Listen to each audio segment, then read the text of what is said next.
He thought he could silence a widow, but her late husband's secret changes everything. Before I begin, let me ask you something. Have you ever watched someone suffer in silence while those in power crush them, simply because they could? If you've ever believed in standing up for the voiceless, then stop what you're doing. Hit that subscribe button right now. This is Wealth and Wounds, and this story will shake you to your core. The camera pans across a quiet suburban street. The lawns are neatly trimmed, mailboxes polished, and flowers bloom along the sidewalks. But at the corner house, the paint chips, weeds push through cracks in the driveway, and a single rocking chair sits empty on the porch. Inside, Angela Price, a 42-year-old black widow, stares at a folded flag resting on her mantel. It was given to her at her husband Marcus's military funeral.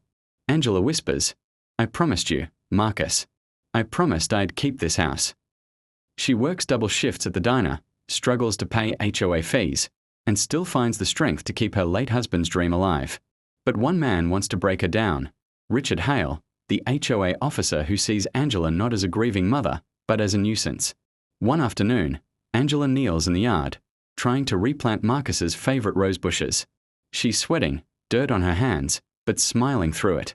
Suddenly, a white SUV pulls up.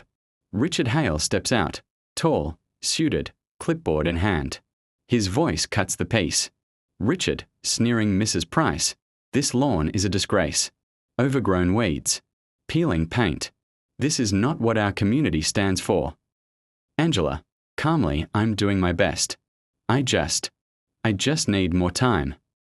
"Richard, time's up. You're in violation again. If you can't handle this property, maybe it's time you sell it to someone who can." He scribbles on his clipboard. The camera zooms in on Angela's clenched hands, mud mixing with her tears. That night, Angela receives a notice, $500 in HOA fines. She can't afford it. The next morning, she finds Richard walking across a yard, inspecting like a predator. He points at her porch furniture, at the loose fence panel, at a cracked flower pot.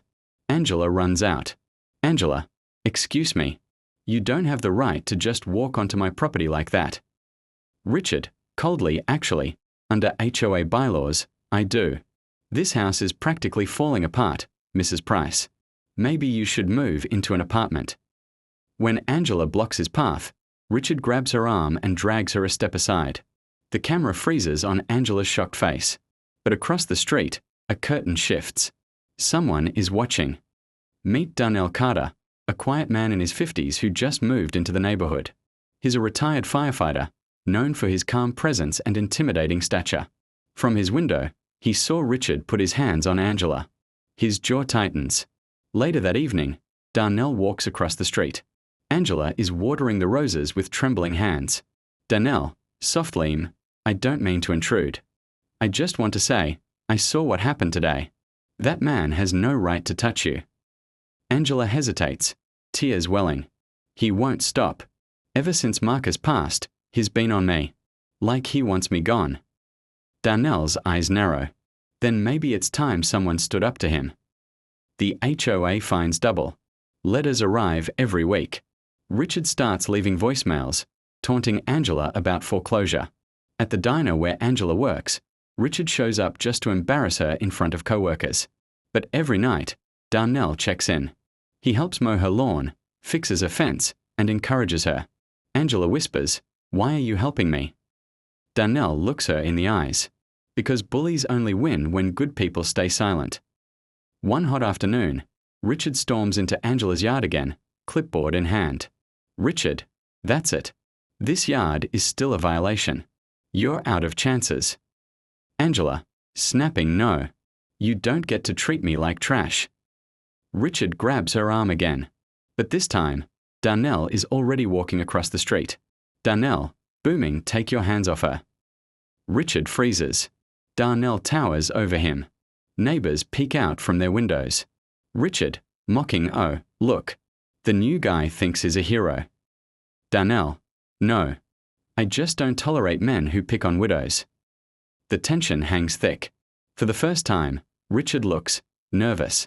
Days later, Angela receives a final notice. Foreclosure proceedings will begin. She collapses in tears. But when she goes through Marcus's old desk, she finds something she's never seen before, a locked folder with HOA documents.